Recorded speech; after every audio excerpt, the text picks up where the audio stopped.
Pasar subuh Senin masih basah oleh sisa hujan malam tadi. Lapak-lapak sayur mulai dibuka, terpal digulung setengah malas, dan aroma ikan asin bercampur tanah becek menyeruak di udara. Tapi bukan itu yang membuat para pedagang pagi itu waspada.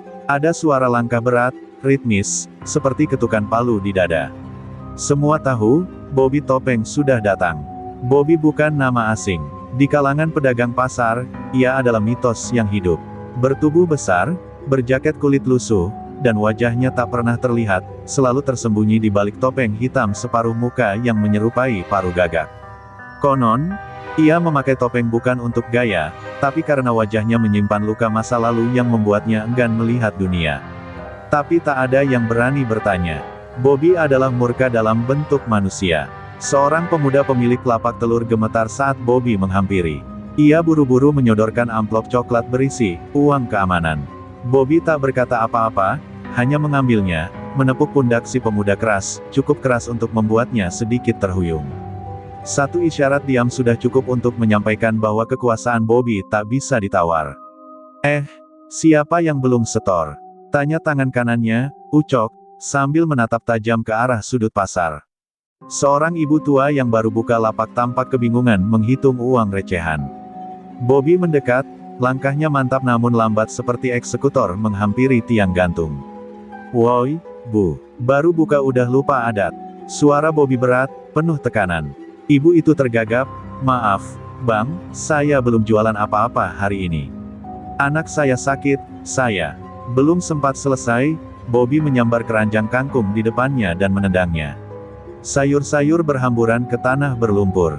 "Gue gak peduli anak lo sakit apa enggak. Aturan tetap aturan." Suasana pasar mendadak hening. Tak ada yang berani bicara. Beberapa menunduk, yang lain berpura-pura sibuk. Tapi di kejauhan, di dekat musola kecil pasar, sepasang mata memperhatikan. Mata itu milik seorang gadis muda berhijab krem, sedang membetulkan sandal-sandal yang berserakan. Ia melihat, diam, tapi tak takut. Bobby sempat meliriknya sekilas, dan untuk pertama kalinya, jantung Bobby berdetak sedikit lebih cepat dari biasanya. Dia tak tahu siapa gadis itu, tapi ada sesuatu dalam tatapannya, tatapan yang tidak menghakimi, tapi juga tidak gentar. Tatapan yang membuat Bobby, sejenak saja, merasa seperti anak kecil yang tertangkap basah mencuri. Namun detik berikutnya, ia kembali memasang topeng dinginnya, lalu berjalan pergi, meninggalkan pasar yang kini kembali bisu oleh bayangannya. Hari itu, Bobby tak menyadari bahwa sesuatu di dalam dirinya mulai retak. Topeng yang selama ini melindungi luka batin, perlahan terasa berat. Dan di ujung jalan pasar itu, takdir tengah menanti, menyamar sebagai gadis penjaga sandal musola. Langit pagi mulai mereka saat Bobby menyusuri gang sempit di belakang pasar.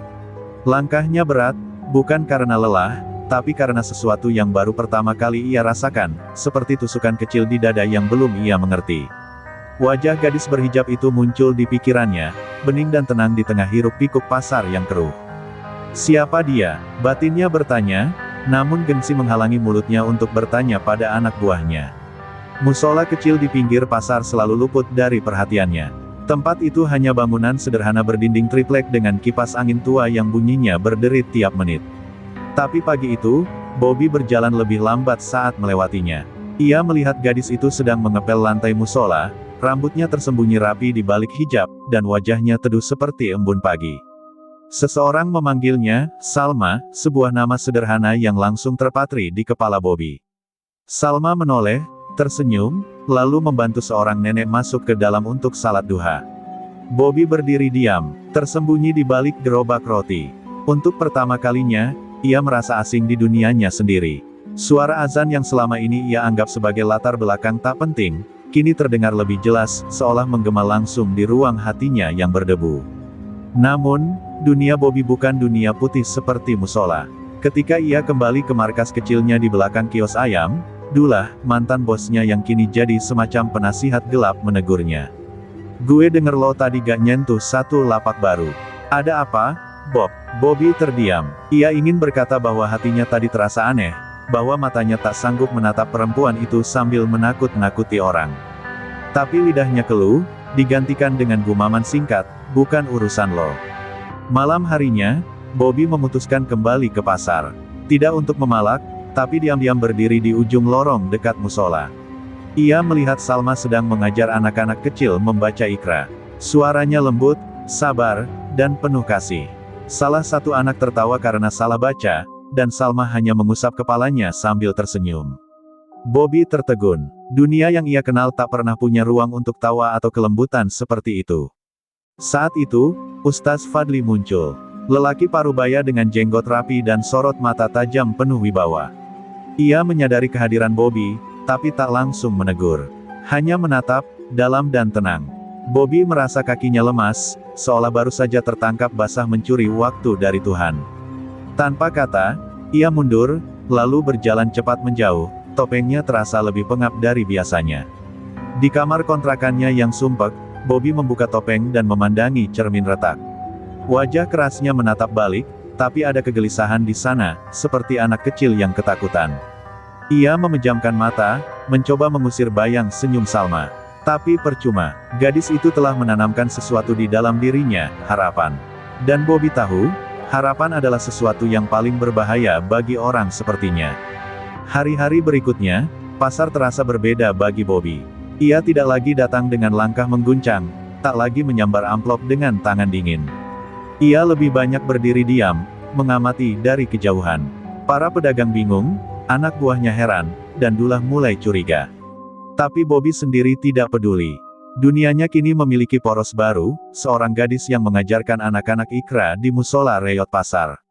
Pada suatu siang, Bobby duduk di bangku kayu dekat warung kopi pasar, topeng masih terpasang, ketika seorang anak kecil berlari sambil tertawa, membawa selembar kertas yang terbang tertiup angin. Kertas itu tersangkut di kakinya. Ia memungutnya, dan matanya terpaku. Sebuah gambar sederhana, musola kecil, anak-anak belajar, dan di sudutnya, ada sosok perempuan berjilbab dengan tulisan, Bu Salma, di atasnya. Bobby menatap lama. Ia merasakan kehangatan yang asing menyelinap ke dadanya. Hari itu juga, ia memberanikan diri untuk mendekati musola. Tapi ia tidak masuk. Ia berdiri di luar, bersandar di tembok, mendengarkan ceramah Ustaz Fadli dari speaker kecil yang tergantung di langit-langit. Suaranya tenang namun menghujam, membahas tentang makna tobat dan bahwa tak ada dosa yang terlalu besar bagi Tuhan. Bobby memejamkan mata. Setiap kata seolah ditujukan langsung untuknya. Orang yang paling keras hatinya adalah orang yang merasa tak pantas mendapat ampunan, padahal Tuhan tak pernah menutup pintu bagi hambanya. Kalimat itu menamparkan Bobby. Ia menarik napas dalam-dalam, lalu menurunkan topengnya perlahan. Untuk pertama kalinya dalam bertahun-tahun, wajah aslinya menghadap dunia.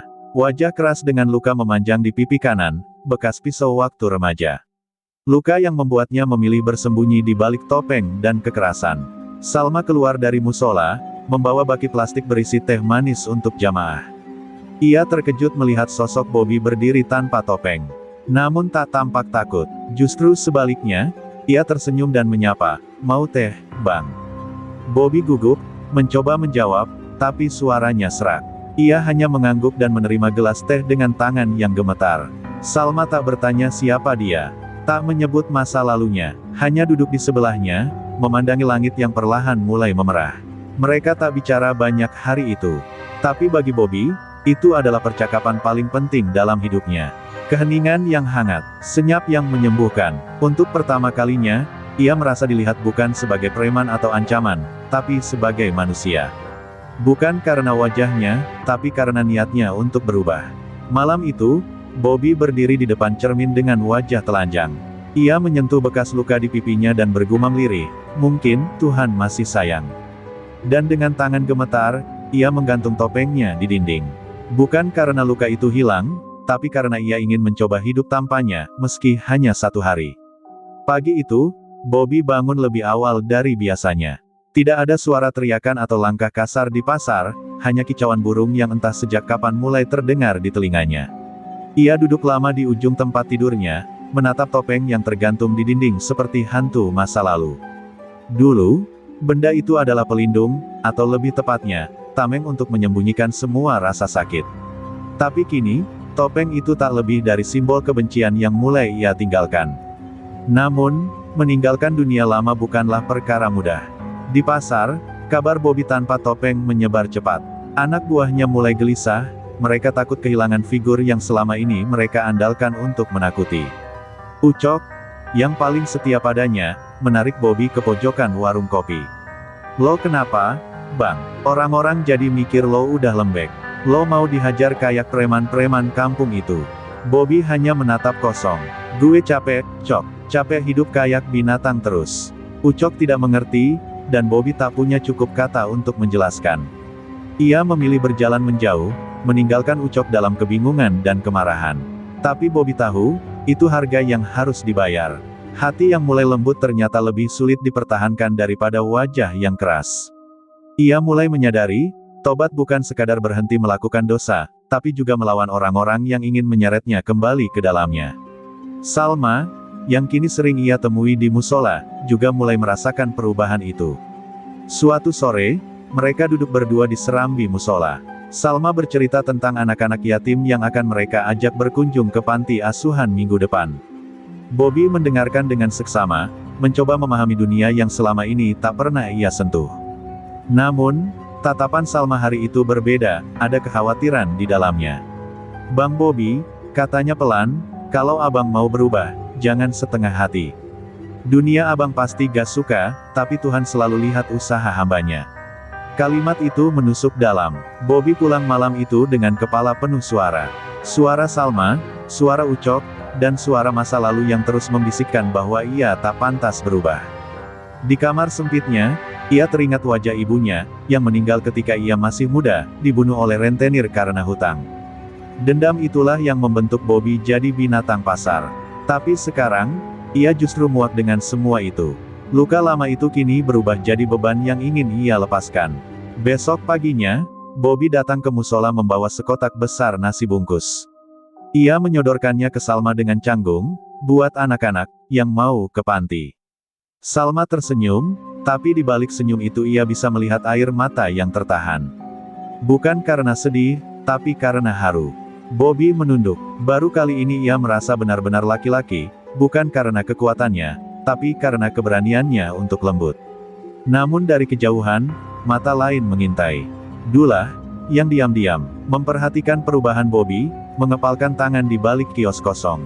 Baginya, Bobby bukan hanya anak didik, tapi juga investasi yang tak boleh lepas. Dan kalau Bobby memilih jalan tobat, maka jalan darah yang akan ia tempuh kembali ke sana. Langit mendung menggantung di atas pasar, seolah tahu badai akan datang.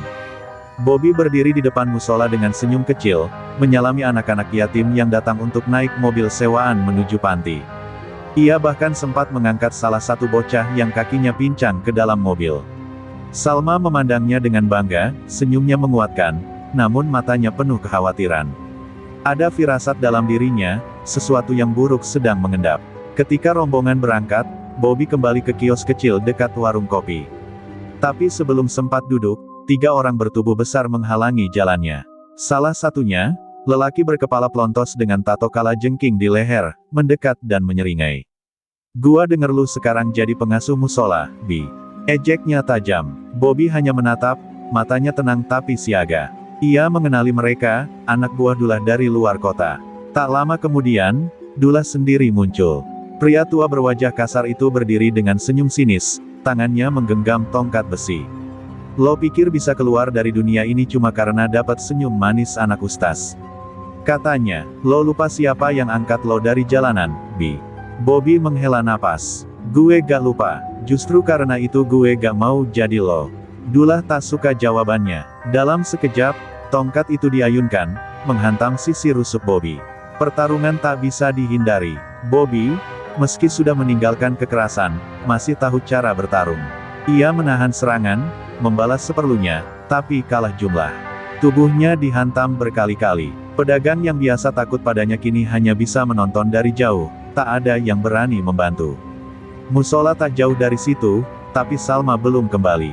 Dan Bobby, dengan darah mengalir di pelipisnya, tetap berdiri. Ia menolak jatuh di depan orang-orang yang dulu ia buat takut.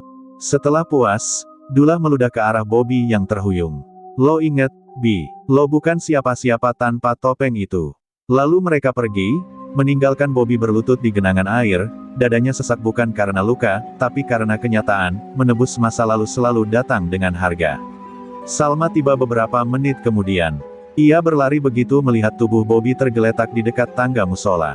Air matanya pecah saat melihat darah di kemeja lusuh Bobby. "Siapa yang ngelakuin ini?" tanyanya gemetar. Bobby hanya menatap langit. "Mereka dari masa lalu gue, yang belum selesai." Salma menggenggam tangannya. Tak ada lagi jarak di antara mereka, hanya luka dan keberanian yang kini bersatu. Malam itu, Bobby salat untuk pertama kalinya setelah bertahun-tahun. Ia tak hafal semua bacaan. Sujudnya goyah, tubuhnya gemetar. Tapi air matanya jatuh deras. "Ya Allah, kalau engkau masih mau lihat aku, ajari aku jadi manusia." Di langit, hujan mulai turun pelan. Dan di bumi, seorang preman pasar mulai belajar menjadi hamba. Sejak malam hujan itu, Bobby menjadi sosok yang berbeda. Wajahnya masih penuh luka, tubuhnya masih terasa remuk, namun langkahnya lebih ringan dari sebelumnya. Ia kini menjadi pengunjung tetap musola, tak lagi berdiri di luar seperti bayangan, tapi duduk di dalam saf, berusaha mengejar takbir dengan suara terbata. Jamaah awalnya canggung, tapi perlahan mulai menyambut. Bahkan Ustaz Fadli, yang biasanya menjaga jarak, mulai menatapnya bukan sebagai preman, tapi sebagai saudara yang sedang mencari cahaya. Namun dunia tak berubah secepat hati manusia. Dullah tak tinggal diam. Malam demi malam, anak buahnya mengacak-acak kios di pasar yang dulu membayar upeti pada Bobby. Mereka menyebar desas-desus bahwa Bobby telah menjual gengnya demi perempuan dan Tuhan. Nama Bobby, yang dulu ditakuti kini jadi bahan tertawaan. Tapi Bobby tak menjawab dengan kekerasan. Ia memilih diam, bahkan saat Ucok, yang dulu setia padanya, datang marah-marah. "Bang, lo pikir bisa berubah segampang itu? Kita ini preman, Bi. Dunia gak punya ruang buat orang setengah tobat." Bobby menatap mata sahabat lamanya itu, penuh luka. "Makanya gue gak mau setengah. Gue mau selesai." Ucok mendengus, lalu pergi tanpa menoleh. Bobby tahu, ia sedang kehilangan lebih dari sekadar teman, ia kehilangan masa lalunya yang tak lagi bisa dipeluk. Di sisi lain, Salma mulai semakin dekat. Meski tak pernah bicara soal cinta, tatapan mata dan kehangatan sikapnya adalah bentuk penerimaan yang dalam. Ia menjadi cermin bagi Bobby, cermin yang tak memantulkan wajah berdarah, tapi harapan. Namun kedekatan itu menjadi bara bagi Dullah. Ia tak hanya merasa dikhianati, tapi juga dipermalukan. Ia mulai mengancam Salma secara halus, melalui pasar, melalui orang-orang, melalui ketakutan yang disebar diam-diam. Suatu sore, ketika Salma pulang dari mengajar, ia menemukan pintu rumahnya terbuka sedikit. Tak ada yang hilang, hanya selembar foto tergantung di paku dekat pintu, foto dirinya bersama anak-anak musola, dengan tanda silang merah besar di tengahnya. Salma menggigil. Ia tahu, ini bukan hanya peringatan, ini adalah permulaan. Bobby datang tergesa saat mendengar kabar itu. Wajahnya pucat, napasnya berat. Ia menggenggam tangan Salma dan berkata, "Gue gak akan biarin lo kenapa-kenapa."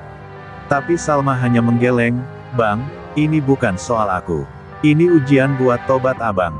Jangan kembali jadi Bobby yang lama hanya karena takut kehilangan." Malam itu, Bobby menangis dalam sujudnya. Ia tidak lagi meminta agar dendamnya dibalas. Ia tidak lagi berdoa agar Dullah dihancurkan. Tapi ia berdoa agar hatinya dikuatkan untuk tidak membalas. "Ya Allah, jangan biarkan aku kembali ke gelap, meski gelap terus memanggilku dengan suara yang paling aku kenal." Pagi itu, pasar terasa lebih sunyi dari biasanya. Seperti menahan napas menjelang badai. Bobby berdiri di depan musola, menatap papan nama yang mulai lapuk. Di balik ketenangan wajahnya, ada pergolakan yang sulit dibendung. Ia tahu waktunya makin dekat. Dullah tidak akan berhenti hanya dengan ancaman. Dan hari ini, ia mendapat kabar bahwa Dullah dan anak buahnya akan datang, bukan sekadar untuk menciptakan kekacauan, tapi untuk menghabisi semuanya. Salma mencoba menahannya. "Bang, jangan ke pasar hari ini. Ustaz juga bilang, ini bisa berbahaya." Tapi Bobby hanya tersenyum samar.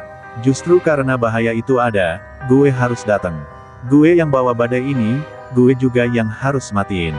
Dengan langkah tenang, ia berjalan menuju pasar. Tak ada topeng, tak ada geng, hanya tubuhnya yang luka dan tekad yang kian membaja. Di tengah pasar, Dullah sudah menunggu. Beberapa kios telah kosong karena pemiliknya memilih tutup lebih awal. Wajah Dullah penuh kebencian. "Lo pikir lo pahlawan sekarang, Bi? Bobby tak menjawab. Ia berdiri di hadapan Dullah tanpa senjata, tanpa amarah. Gue bukan pahlawan. Tapi gue juga bukan binatang lo lagi. Dullah tertawa, tapi tawanya getir. Lo udah bikin gue rugi, Bi. Dan orang yang bikin rugi gue, gak ada yang hidup. Tangan Dullah terangkat, memberi aba-aba. Anak buahnya maju. Tapi sebelum sempat menyerang, terdengar suara keras. Puluhan warga pasar yang dulu diam, kini berdiri. Mereka membawa kayu, besi, bahkan sapu. Kami di sini bukan buat berantem, kata Pak Hadi, pedagang sayur tua. Tapi kalau lo sentuh musola atau anak-anaknya lagi, lo harus lewatin kami dulu. Dullah terdiam. Ia tak menyangka pasar yang selama ini tunduk padanya kini berdiri melawan. Bobby melangkah ke depan, berdiri di antara warga dan Dullah. Gue udah cukup merusak tempat ini. Sekarang waktunya gue jaga. Lo mau balas dendam? Gue di sini. Tapi satu hal, jangan sentuh yang gak bersalah. Melihat perlawanan itu, Dullah mundur. Bukan karena takut, tapi karena tahu, kekuasaan yang ia bangun selama ini perlahan runtuh. Ia menatap Bobby penuh amarah. Ini belum selesai, katanya sebelum pergi. Bobby tak menjawab. Ia hanya berdiri diam, napasnya berat. Tapi kali ini, ia tak merasa sendirian. Ketika malam tiba, musola kembali terang. Salma datang membawa teh hangat untuk para warga yang berjaga. Bobby duduk di tangga musola, tubuhnya lelah, tapi jiwanya terasa ringan. Ia menatap langit, lalu menoleh ke arah Salma. Mungkin Tuhan gak langsung hapus dosa gue, tapi dia kasih gue kesempatan buat nebusnya. Perlahan, Salma tersenyum. Dan abang sedang berjalan di arah yang benar. Malam-malam setelah peristiwa di pasar menjadi saksi perubahan yang tak lagi bisa dibantah. Bobby, yang dulu menghantui lorong pasar dengan topeng dan ancaman, kini duduk di sudut musola setiap ba'da maghrib, mengajari anak-anak mengaji dengan suara serak tapi penuh ketulusan. Tangannya masih kasar, tapi cara ia menyentuh kepala bocah-bocah itu penuh kelembutan. Orang-orang mulai menyebutnya, Bang Bobby yang baru, sebuah nama yang lahir dari luka dan keteguhan. Namun, bayangan Dullah belum sepenuhnya lenyap. Beberapa pedagang menerima ancaman tersembunyi. Ada yang kiosnya dibakar, ada yang menemukan bangkai tikus di depan rumahnya. Dullah memang mundur, tapi dendamnya menyala dalam gelap. Bobby tahu, pertempuran belum selesai, hanya berganti wajah. Tapi kali ini, ia tidak lagi merasa perlu melawan dengan tangan. Ia memilih melawan dengan doa dan keteladanan. Suatu malam, saat Bobby hendak mengunci musola, Salma datang tergesa. Wajahnya panik. Bang, ayah diculik. Dapat surat di bawah sajadah. Mereka minta abang datang sendiri, ke gudang kosong belakang terminal. Suaranya pecah. Jangan pergi, bang, ini jelas jebakan. Bobby menggenggam tangannya erat. Gue gak bisa biarin orang lain jadi korban masa lalu gue. Salma menangis. Tapi ia tahu, Bobby harus pergi. Langkah Bobby menuju gudang itu seperti langkah seorang syuhada. Tak ada kemarahan, hanya keteguhan. Ia tahu tubuhnya tak sekuat dulu, tapi ia percaya Tuhan tak akan meninggalkan mereka yang berniat baik. Di dalam gudang gelap itu, Dullah menunggu. Pak Ustaz duduk terikat di pojok ruangan. Bobby menatap Dullah dan berkata, lepasin dia. Gue yang lo mau, kan? Dullah maju, wajahnya seperti binatang yang terdesak. Gue cuma mau satu hal, Bi. Lo ngaku lo gagal, lo tetap preman. Tobat lo omong kosong. Bobby tak goyah. Terserah lo mau bilang apa. Tapi Tuhan tahu isi hati gue. Tiba-tiba Dullah mengayunkan besi ke arahnya. Bobby tidak menghindar. Tapi sebelum besi itu mendarat, suara teriakan membelah udara. Polisi menyerbu masuk, dipanggil oleh warga yang diam-diam mengikuti Bobby. Dalam sekejap, Dullah dan anak buahnya dibekuk. Pagi harinya, pasar kembali berdenyut. Bobby duduk di depan musola, lengannya diperban, tapi wajahnya tenang. Salma datang membawa kabar bahwa ayahnya selamat dan tak mengalami luka serius. Ia duduk di samping Bobby, tak berkata apa-apa, hanya menggenggam tangannya erat. Kayaknya, ini pertama kali dalam hidup gue merasa bebas, bisik Bobby lirih. Salma tersenyum dengan mata berkaca. Itu karena abang sudah melewati lorongnya. Dan di ujungnya, ada cahaya. Hari itu langit berwarna biru keperakan, cerah namun seolah menyimpan makna. Di halaman musola yang kini telah diperbaiki warga, berkibar bendera kecil bertuliskan, Bakti Pasar Bersama. Bobby berdiri di pinggir lapangan, mengenakan baju koko putih sederhana, tampak canggung namun hangat. Hari ini ia dan warga menggelar santunan anak yatim. Pertama kalinya acara pasar dipenuhi oleh tawa anak-anak, bukan teriakan atau bentakan. Pak Ustaz berdiri di mimbar kecil, mengangkat mikrofon. Kita semua pernah salah, katanya tenang. Tapi Allah tak pernah menutup pintunya. Hari ini, pasar ini bukan hanya saksi kebangkitan ekonomi, tapi juga saksi tobatnya seorang saudara kita, Bang Bobby. Suara tepuk tangan menggelegar. Bobby menunduk, air matanya jatuh tanpa malu. Ia tidak pernah minta disebut, apalagi dipuji. Tapi hatinya bergetar. Seluruh jalan panjang penuh luka dan darah itu kini bermuara pada satu kata, diterima. Saat acara usai dan warga mulai bubar, Ucok datang perlahan dari kerumunan. Wajahnya tak semuram biasanya. Ia berdiri di depan Bobby, lama menatap, lalu menghela napas. Gue dulu pikir lo pengkhianat, tapi ternyata lo yang paling berani. Maafkan gue, Bang. Bobby langsung memeluknya. Gue juga banyak salah, Cok. Tapi kita masih hidup, artinya kita masih bisa benar. Salma memperhatikan dari kejauhan, air mata jatuh pelan. Ia tahu, Bobby yang berdiri di sana bukan lagi bayangan gelap masa lalu. Ia adalah bukti bahwa seseorang bisa bangkit, bukan karena kekuatan, tapi karena pengakuan, dan keberanian untuk memulai dari nol. Ia berjalan menghampiri, menggandeng tangan Bobby. Warga yang melihat hanya tersenyum, mereka tahu, kisah ini bukan hanya tentang preman yang bertobat, tapi juga tentang cinta yang menyelamatkan. Sore hari, Bobby duduk di atap musola, memandang langit yang mulai memerah. Ia mengingat masa lalu, wajah-wajah yang pernah ia sakiti, jalan-jalan sempit penuh ancaman, malam-malam yang ia habiskan dengan amarah. Tapi kini, semuanya terasa jauh. Langit menjadi saksi bahwa hatinya telah berubah, meski perlahan, meski berdarah-darah. Abang, suara Salma memecah lamunan. Kalau abang sudah sampai sejauh ini, apa yang abang lihat di depan? Bobby tersenyum kecil, menoleh. Gue gak tahu pasti, tapi yang jelas, gue gak lagi jalan sendirian. Dan saat angin sore meniup rambut mereka, langit seperti tersenyum. Seakan ikut bersaksi bahwa bahkan jiwa yang paling gelap pun bisa menemukan cahaya, jika ia bersedia berjalan menujunya. Hari itu, pasar kembali berdenyut dengan kehidupan. Tapi bagi Bobby, semuanya terasa berbeda. Seperti ada kedamaian yang lebih dalam meresap ke dalam hatinya. Pagi-pagi, ia duduk di pinggir musola, memandang anak-anak berlarian, mengaji, dan bermain bersama. Tidak ada yang tahu betapa berat jalan yang telah ia lewati, tapi yang pasti, hari ini adalah hari pertama Bobby merasa rumahnya bukan lagi sebuah tempat, tapi hati yang penuh ketulusan. Rumah itu ada di setiap langkahnya, di setiap orang yang kini percaya padanya. Di tengah keramaian itu, Salma datang, membawa sepotong roti dan teh manis. Ia duduk di samping Bobby, menggenggam tangan Bobby yang sedikit kasar, namun penuh kehangatan. Bang, ada yang mau kita bicarakan, kata Salma, suaranya lembut, tapi Bobby bisa merasakan kecemasan di matanya. Gimana? Tanya Bobby, menatap Salma dengan penuh perhatian. Gue udah dengar kabar dari ayah, Bobby. Salma menghela napas berat. Ada tawaran untuk gue jadi guru di pesantren di luar kota. Gue berpikir ini kesempatan buat gue, Bang. Bobby terdiam sejenak, matanya berbinar, tapi hatinya terasa teriris. Kalau itu yang terbaik buat kamu, kamu harus ambil, Salma. Lo pantas dapat kesempatan itu. Salma terdiam, matanya berkaca-kaca. Tapi Bang, gue gak bisa bayangin hidup tanpa kamu. Gue udah lihat perubahan lo, udah lihat gimana kamu berjuang buat benerin semuanya. Gue gak mau ninggalin lo di sini sendirian. Bobby tersenyum pahit. Tapi lo harus jalan, Salma. Lo harus bisa berkembang, kayak yang lo impikan. Ini bagian dari perjalanan kita. Lo harus pergi, tapi lo selalu ada di hati gue. Di malam yang tenang itu, Bobby berjalan ke pinggir pasar, melihat ke arah lorong-lorong yang dulu menjadi bagian dari hidupnya. Setiap langkahnya kini terasa lebih ringan, meski banyak yang masih terbayang, luka, kekerasan, dan kebohongan yang pernah ia jalani.